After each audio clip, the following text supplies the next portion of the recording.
Hello, everyone. Welcome to episode 82 of Genn and Millie, where a Gen Xer and a millennial share the strength-based perspective through which they view the world. We are your hosts, Allison and Tess. Did you notice I did a little bit of an enunciation shift, where I think I said it a little bit differently than I usually do? What came to mind is I saw a clip recently of Foo Fighters, of Dave Grohl, talking about, my gosh, now I won't be able to think of the actor's name. He's on Saturday Night Live. He's the one who says, more cowbell. Will Ferrell? No. The Chris, the one who like teased him up, like, what we need here is more cowbell. So he did the introduction of the Foo Fighters for Saturday Night Live, and he went to them and he said... Christopher Walken. He said, where's the enunciation? Is it on the Foo or on the Fighters? And so we'll have to tee up the clip, but it's so Dave Grohl does this incredible imitation of Christopher Walken. Foo Fighters. So I tried something a little bit different. We're a Gen Xer and a millennial. You know, I'm very, very sensitive to sound and to voice. And so every once in a while when I listen back to this, as you know that I do, I think we should change up your intro.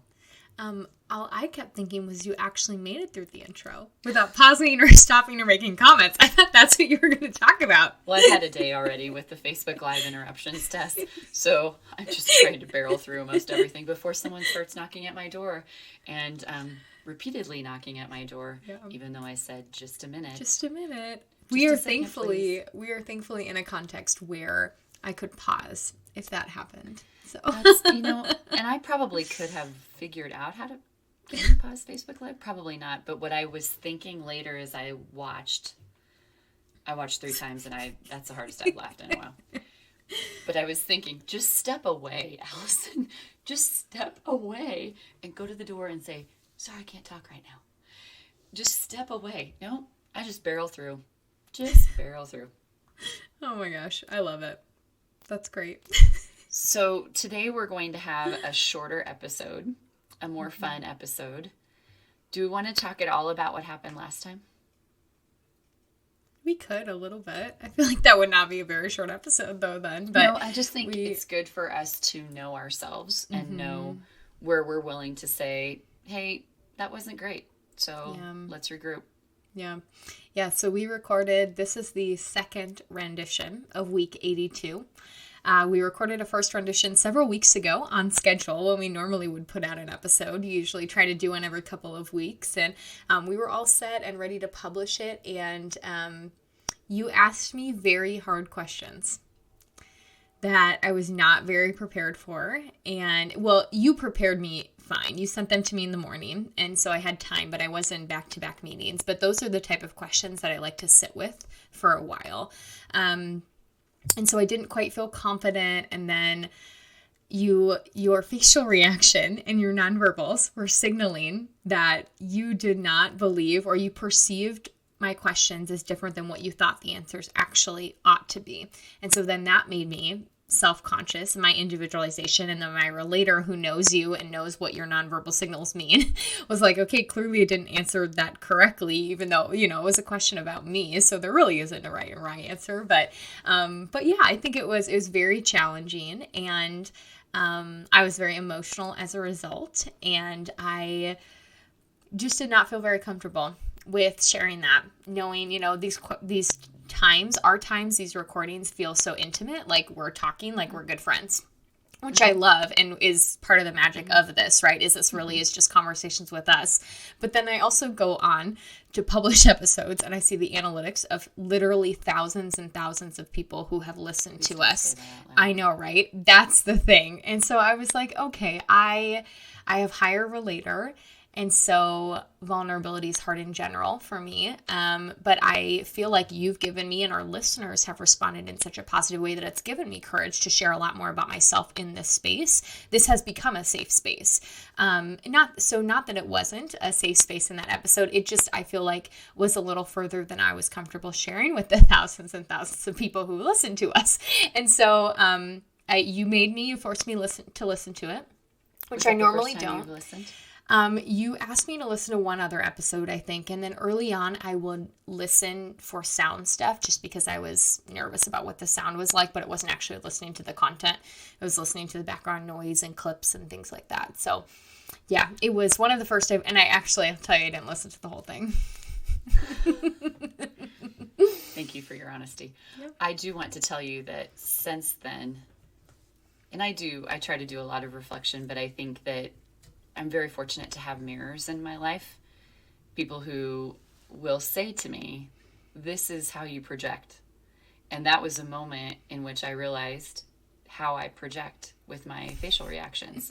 It's definitely a blend of my communication, empathy, but it is a problem sometimes because, and I talked with my kids about it when I was home. I was able to say, I don't realize how much I respond with my face until I do a Facebook Live with Deepak and I'm practically crying, or Deb Eichhoff, and you can see me like trying to keep my face together. But then also I show disappointment and I show confusion and I show a lot of things that feel like judgment.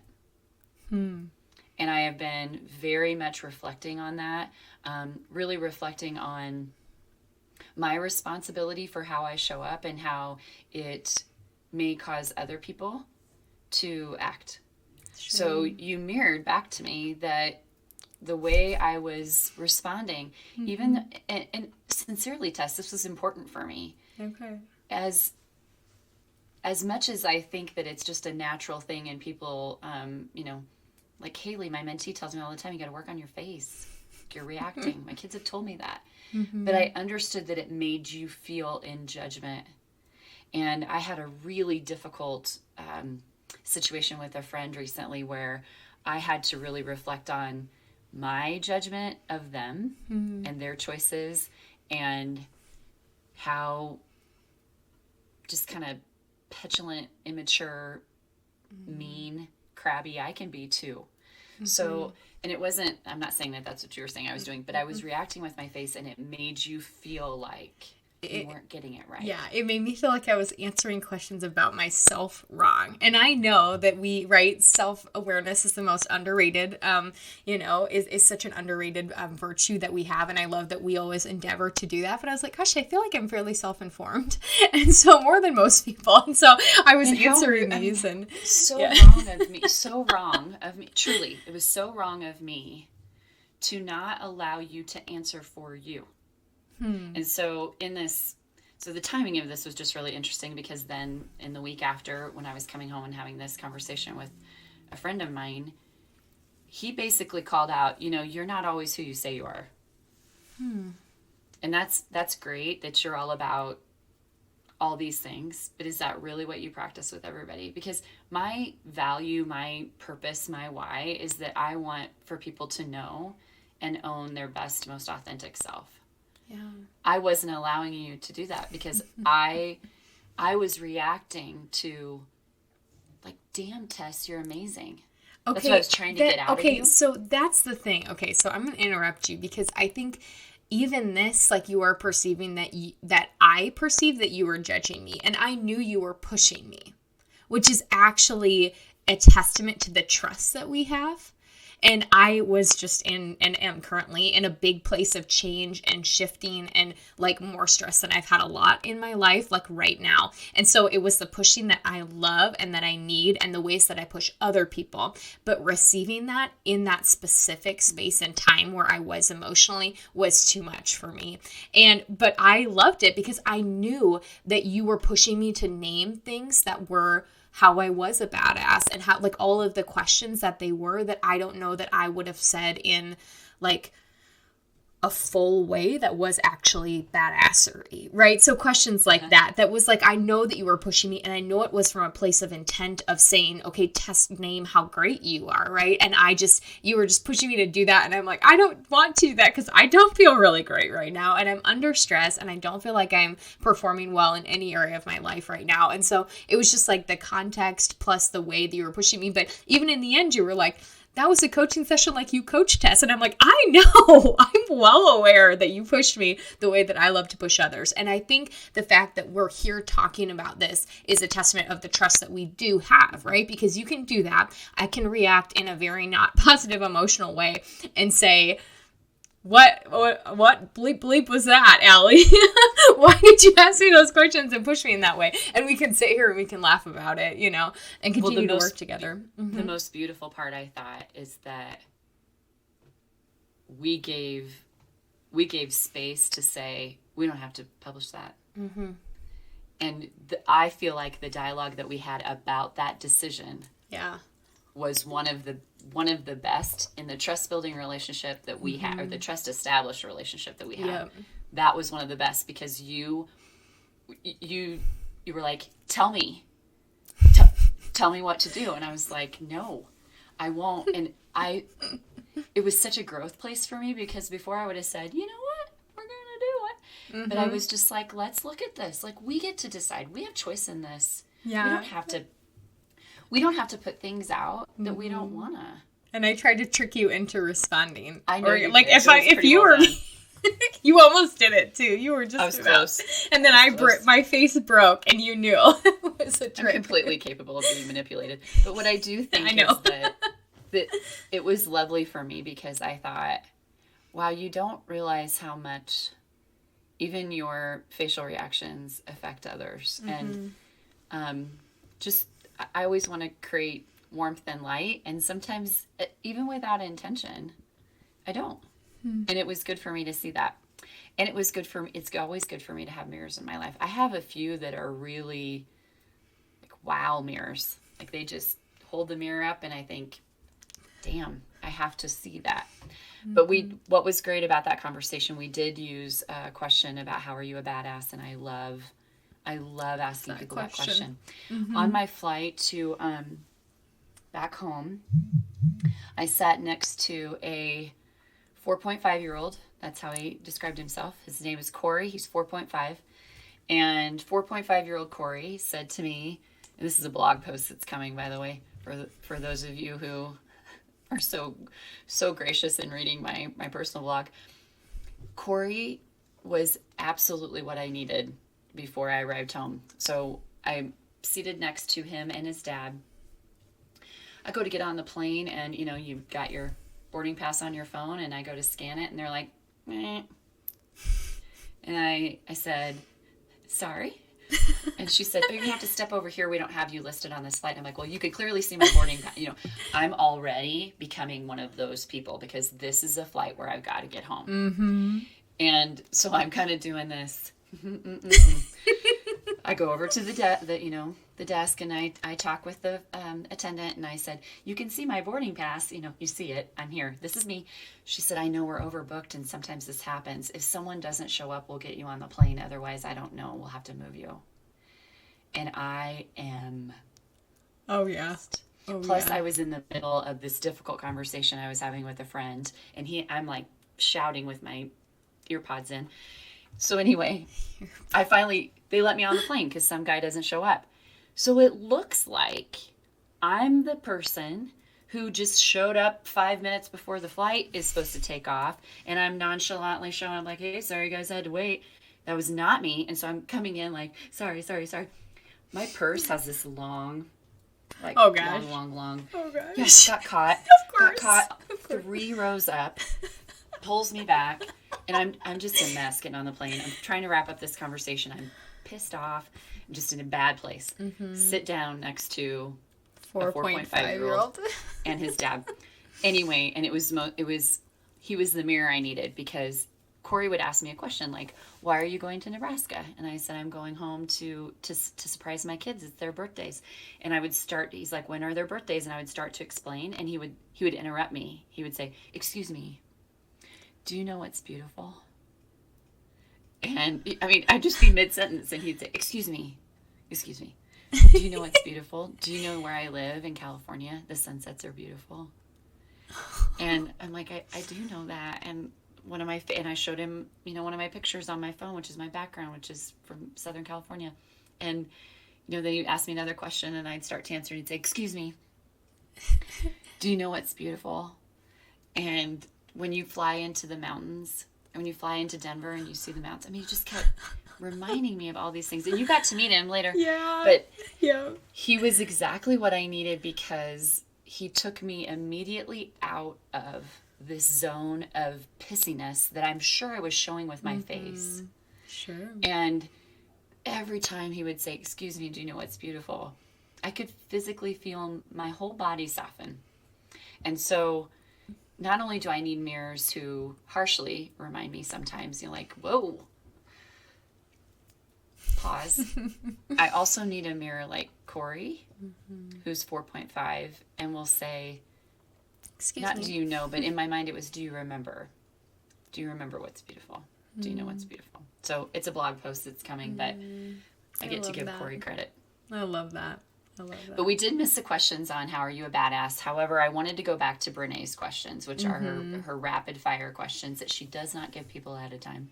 Yeah. So when you are, not if, when you are interviewed by Brene Brown, cannot wait for that episode. When you are interviewed by Brene Brown, Professor Tess Starman, she's going to ask you rapid fire questions, and she probably won't send them to you in advance. Well, don't worry. I did not look in the chat. I do remember some of them that we did, but I didn't look in the chat, so I will be fairly unbiased. So for fun today, as a tribute to a hard episode that we let go, and some hard things that we're processing, we're going to have fun. And it's been a while since we've just had straight up fun here. So I hope people laugh with us. It's all fun, but a lot harder fun than usual. So I'm going to first give the rapid fire questions to you, Tess, and I would like you to answer as much as you can from your gut. Do not feel like you need to answer quickly. Yes. You should turn your video off. No, I'm just kidding. No, I know. I'll be covering my face. Are you ready? I am ready. Fill in the blank. Vulnerability is terrifying. You are called to be very brave. Your fear is very real. You can feel it in your throat. What's the very first thing that you do? Deep breath. What's something people often get wrong about you?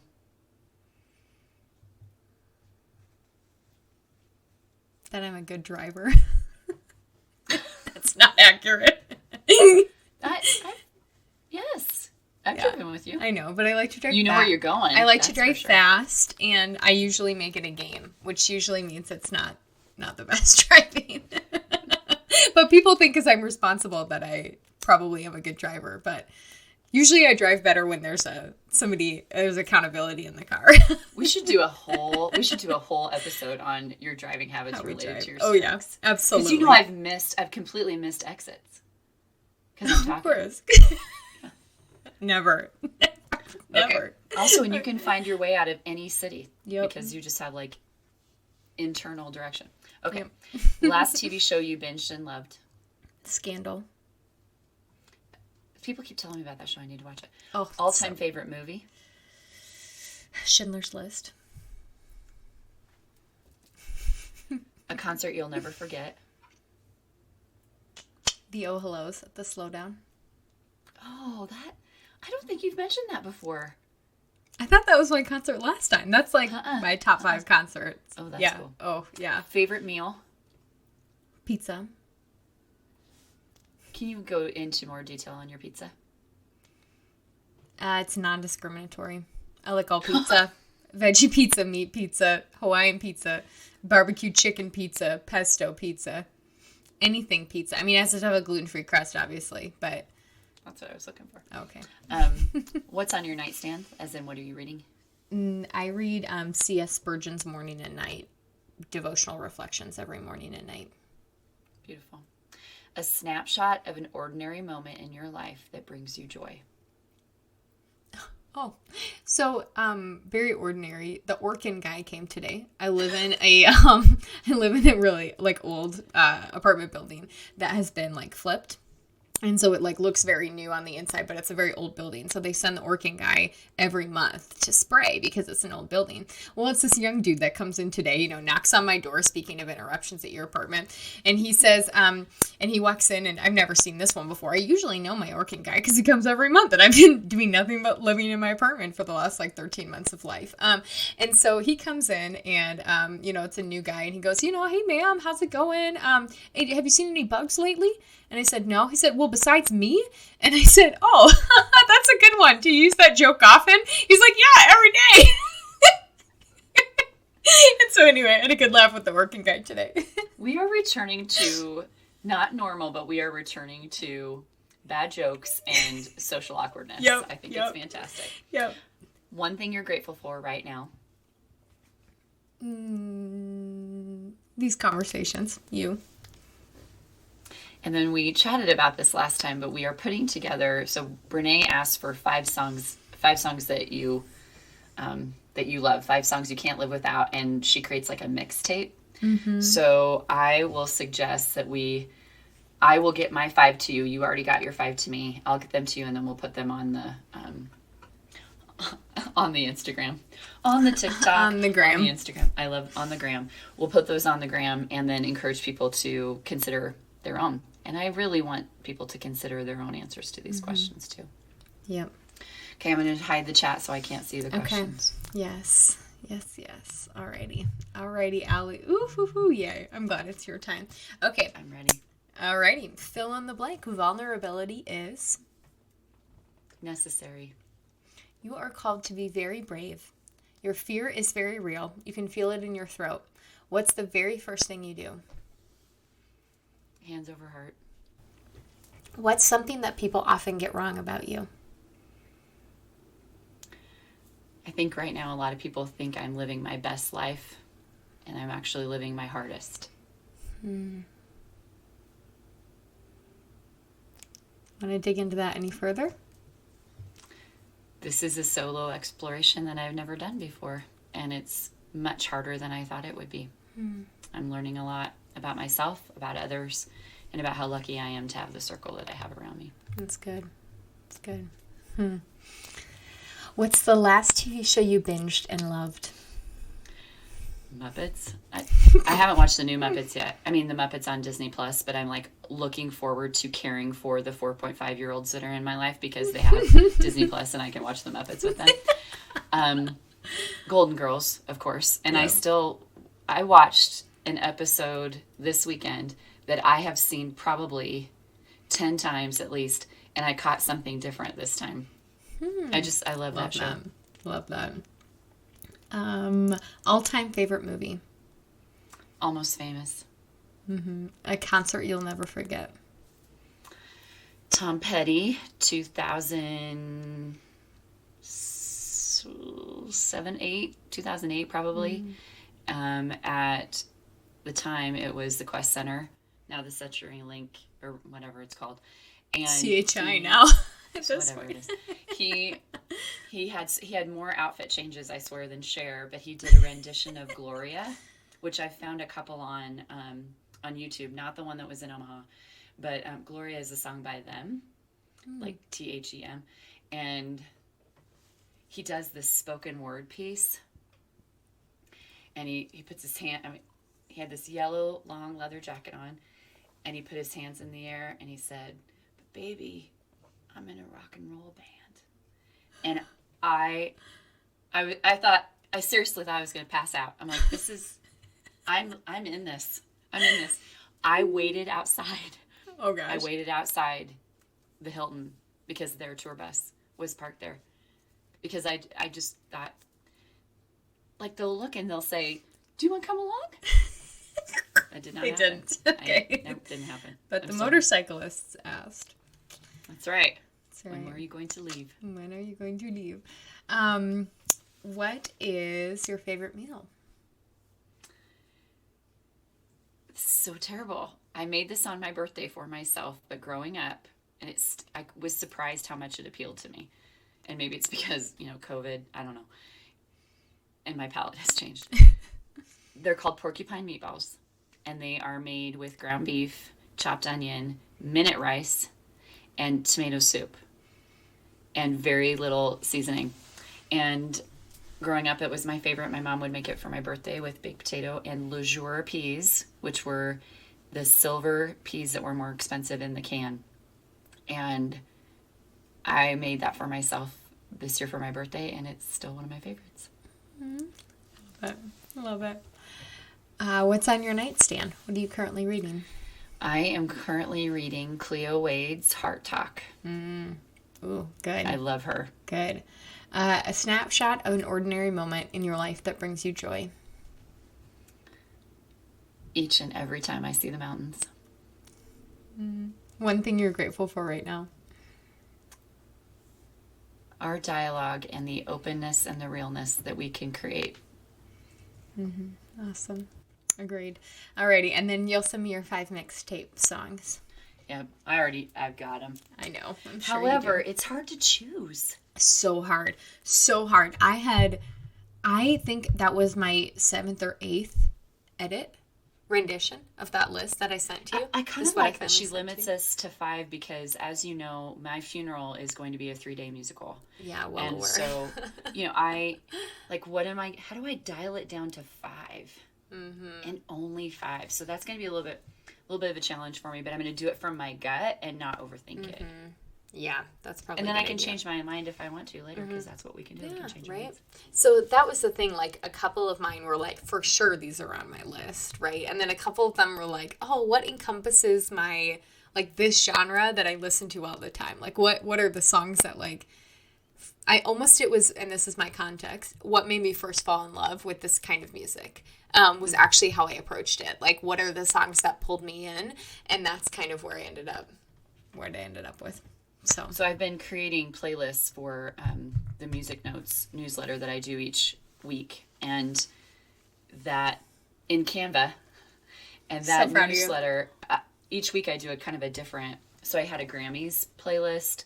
I had a playlist that's a tribute to my kids called the Maraca Incident, the Flying Maraca Incident, because we have these family stories. And then, I've tried to create different playlists. I have an Alley Run playlist, but one of my songs will definitely probably be The Story by Brandi Carlile. And I watched her perform at the Ryman Sunday. I bought tickets for it. It was a live event, but they had some people at the Ryman. And the way that you got in, it was, of course, this massive lottery that you had to, be vaccinated. And she was so emotional performing because it's been over a year since they've been on the road, and their band is a family. It's twin brothers and Brandi, and then their drummer's this cool dude who wears a ripped up muscle shirt that says security on the back. Just a big, huge dude. But she was so emotional, and I cried through most of that because her lyrics are they're just so good. Party of One is one of my favorite songs by her. I love this story, and so I think that'll probably make my top 5 list. Yeah, I know, right? So that's the thing, and Genn and Millie listeners know that I'm a huge Beatles fan, and I was like, how do I pick a Beatles song, right? And so I was like, what made me first fall in love with the Beatles? Let It Be, which I feel like is so, my individualization is like, oh, that's so cliche, because I'll Follow the Sun is incredible. Golden Slumbers is probably my favorite song of theirs. But I'm like, that would make me. So in the end, it's 5 songs I can't live without, or it's a more apt title for my list is the 5 songs that made me fall in love with music. Is probably a more apt title for my list. I think that might make it to the Music Notes. 5 songs that made me fall in love with music. Yeah. Anyway, it was a very good practice. And actually, so the questions, the deeper questions that we did not answer here today that we talked and alluded to, I actually asked a friend those afterwards. I actually was like, Alex, my friend who's a clinical mental health counselor, have dinner with me. Let me buy you dinner because I need to process what happened here today. And here are the questions. And so I'm going to make you answer them. And so it was pretty good. It's a fun practice. So, okay. I love that. Okay. So we're going to do those questions, which we'll write out for people to be able to respond to and rapid fire themselves and rapid fire for other people in their lives who aren't reading the questions. But then we're also going to do a couple other like just strength spotting activities and just touch and base about things. So maybe Allie, tell me about a way that you've used a strength as a superpower this week. I definitely am utilizing my empathy in a more thoughtful way to think about. Like I said, I've been doing a lot of reflection on how I show up to others and how I communicate to others and how I give my gifts to others and how that might be perceived. So definitely a lot more intentional use of empathy, not in the sense and in energy, because it's a big full moon. It was a super moon, and it was the Pisces moon, which is all about, what do you release and what do you hold on to? And it's all about relationships and healing. So trying to be really conscientious about energy, both like masculine and feminine energy, universal energy, all those things that say energy to me.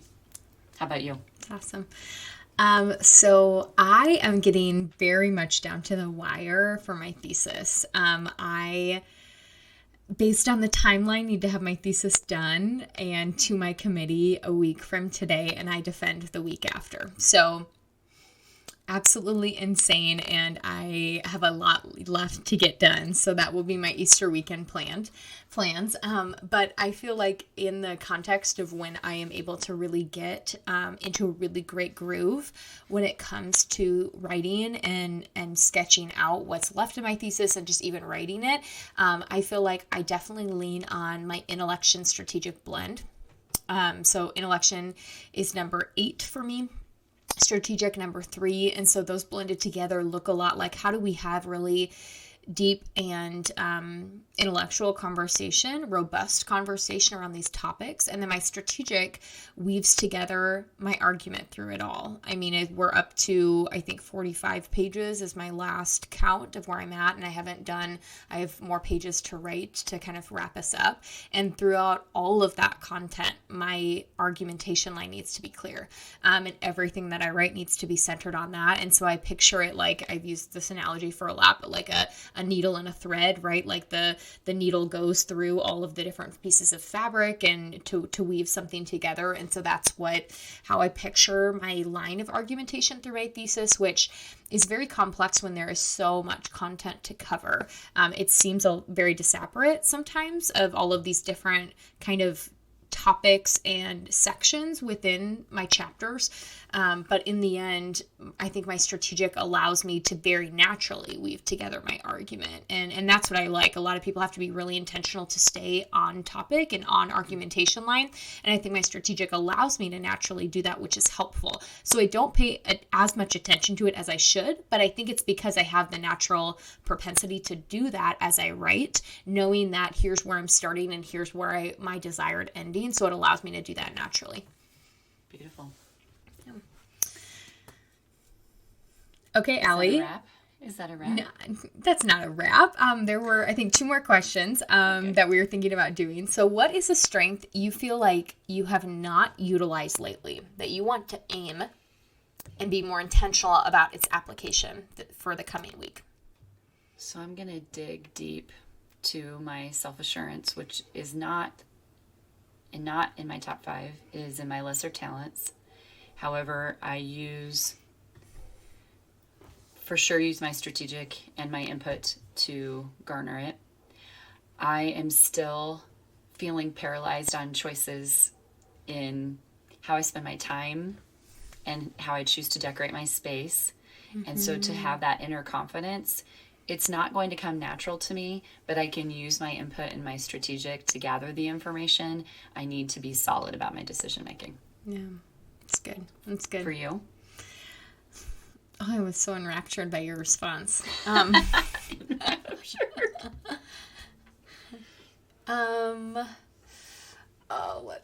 see.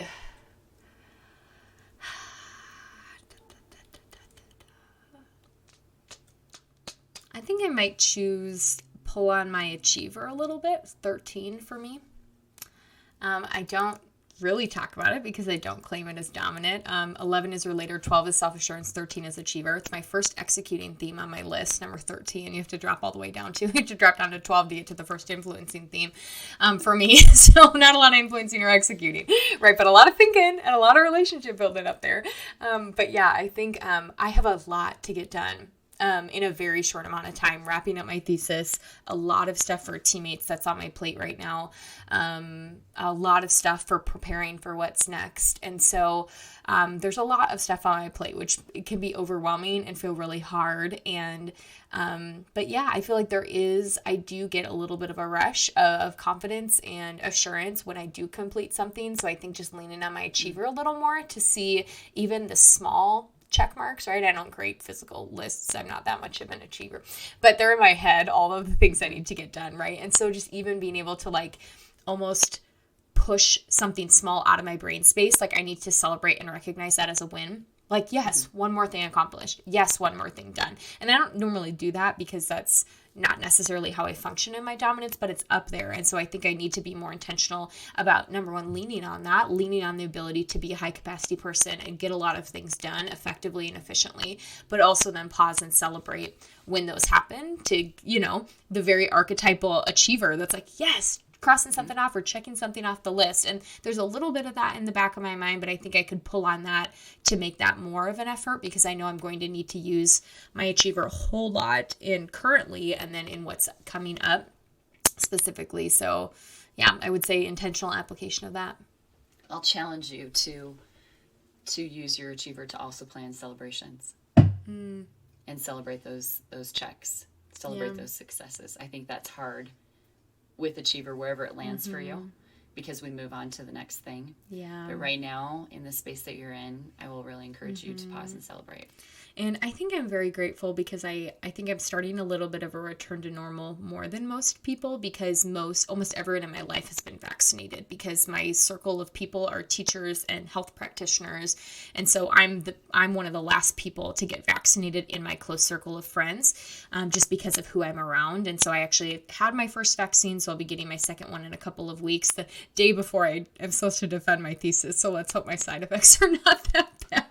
It's like that was horrible how that worked out, but I guess getting it all done right in a short amount of space. But yeah, and so I think the reticence to celebrate, number one, has been in part of like, I have a lot of stuff to get done, so I just need to move on to the next thing, which is probably the primary motivator, but also like being worried about people's comfort level and not wanting to pressure people into that too. And I know you can celebrate virtually, but so much of my strengths are in-person strengths, like loving to be connecting with people and laughing with people and playing games with people. And that's not always quite the same virtually. I think where I want to stretch you a little bit is this celebration is you. I know, but I define celebrating as with people. I know you do, but I want you also to think about what are the ways that you can truly celebrate you. Not necessarily, because the term we often talk about, like what's your most proud of moment or what have you done recently that you're proud of? It sounds like bragging, but like how will you celebrate these successes for you? Is it a picture that you share? Is it a clip that you keep for yourself of you defending your dissertation? Like what's like a treasure, like a real treasure that you can say, wow, I worked my ass off for this. And I want this one little piece of celebration that feels like the memory of it. I think we get so wrapped up in what's next and what we have to get done next that we lose sight of the moment of like, wow, I'm going to stand at the top of this mountain for just one more second. Just one more second. And I'm going to take a picture here, or I'm going to, hold this rock in this space that feels like accomplishment, whatever that is. Yes, I encourage you to celebrate with others. Hello, woo. But I will also, that's been kind of something I've done with a lot of my coaching clients recently is, what is a tangible celebration of this? Yeah. Like what's something you can hold on to? Because then you move on to the next thing and you forget about the swampy work. I mean, busting that you did to get there. Yeah. Okay. So I do already have a response. At first, I thought this is going to sound weird, but I am so excited to get my diploma framed. I have my undergrad diploma framed, and I in a very braggy sense, have maintained a 4.0 through my entire master's, and will graduate with honors, and which is, crazy given the fact that I had a full-time job and I've had part-time jobs in addition to my full-time job and full-time school this whole time, right? Working for the church and things like that. And so, yes, that's huge. And so getting my diploma framed, physically, but I'm also part of my thesis is on the meritocracy, which is about the hyperinflation of a diploma. So I just laughed because of the irony of getting my diploma framed for defending my thesis about how we frame diplomas. It's perfect. I know, right? It's so ironic, but yeah, actually, so one of the things that I was going back and forth on whether or not that I was going to do is walk. I was my school is in Texas. I know they're going to have a commencement, but I don't know, that's the expense of a trip, and I'm trying to save and be really conscientious of finances right now. I don't know if my parents will want to come. So I asked them about it, and they were yes, we've never been to your school. We've never, we want to celebrate you. And so, and they found a, thanks COVID, a $59 round trip flight from Minneapolis to Dallas. And so I will meet them and pick them up at the airport 2 days before commencement, and they're staying there, not flying out till 2 days after. So I'm going to get 5 days of time with me and my parents, which I'm super excited about. And I'm really glad that they wanted to celebrate. It's making me work even harder to meet that deadline, because I need to defend my thesis by a certain point to be able to walk. And so I'm defending on the very last eligible day that you can defend on. But yeah, anyway, so I'm very grateful for that. So that will be a physical, tangible reminder. It will be with people, my parents, but it will also be going to that place, caps and robes, the whole shebang of a graduation. So I feel comfortable. I'll be vaccinated, and both my parents will be at that point, but they're also segmenting it, which I love too. So it's just the graduate school is a Friday night graduation, and so it'll be much smaller. It'll be outside. It'll be I think a really cool, more of an intimate space than what you think of as a college commencement. But there's a reason for that, as we know, as sociologists. Ceremony and ritual. Yep, ritual matter, and we have that even in our body, to be physically there and present and experience and walk across the stage, flip your tassel. Yeah, absolutely. Yes. Absolutely. Yes. So celebrate that. I'm excited for you. That's cool. So speaking of things that are coming up, our last question for the day was, what's something you're looking forward to? Let's do a little bit of future casting. It is beautiful weather here in the Denver area, so I will be getting as much hike time as I possibly can get in this weekend. And then I was really honored. I'm just always honored that my friends include me in their family stuff. So I'm going Sunday up to Boulder to have Easter brunch with some friends and their kiddos. And I just love how I am treated like family in a new container. I love that. I'm going to miss my kiddos really bad, and my family. We have lots of celebrations happening in my family right now, and I feel like I'm missing out. But I do feel, again, just grateful to be included in someone else's family too. Absolutely. That's awesome. How about you? Yeah, I feel thesis being done, graduation, all of that is going to be great. I am kind of working on what comes next for me. And so I am excited to, I think, to kind of share and to talk more about that, I think, on the next episode. Because despite saying this was going to be a short episode, we're already at 43 minutes. I wondered. Oh, the two of us, we do very well. But yeah, so I think the next episode will be a little bit more about that we can dig into. And so I am excited to share with our listeners a little bit of what's been brewing in my life. So it's always excited to future cast. It is. It is. It is. Okay. Gosh, we had so many good things to talk about today. So I would say for follow-up, we're going to send those rapid fire Brene Brown questions to you all. We'd love to hear your responses, but also I'd encourage you, because they're, I think, more so meant to be in the context of conversation and more in a rapid fire, to also take them and ask them of somebody else. Ask them of somebody in your core and team, somebody you've been with a lot, and maybe see, is that different? Or are there new things you learned about somebody as a result of asking these questions?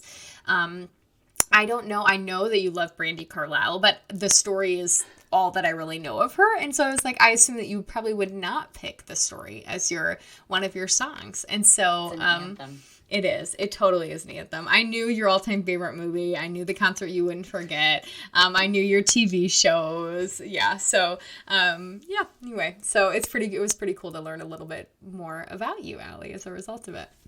So along with that, be thinking, as we always like to do, to strength spot. What strength have you really utilized as a superpower lately? And which of your strengths do you feel like you have not leaned into and that you want to choose to intentionally aim in the coming weeks? And finally, tell us about something you're looking forward to. Infuse some future casting and hope into where you're at right now by naming something that you're looking forward to. So those are action items. Thanks everybody for tuning in to episode 82 of Genn and Millie. If you enjoyed today's conversation, consider sharing this episode with a friend. To interact with us and share your responses to the questions we posed in this episode, give us a follow on Instagram at Genn and Millie. That's at GENNANDMILLIE. The views and opinions expressed in this podcast are exclusively that of Allison Horn and Tess Darman and may not reflect the views of Teammates Mentoring Program at large. Thank you for tuning in. Until next time.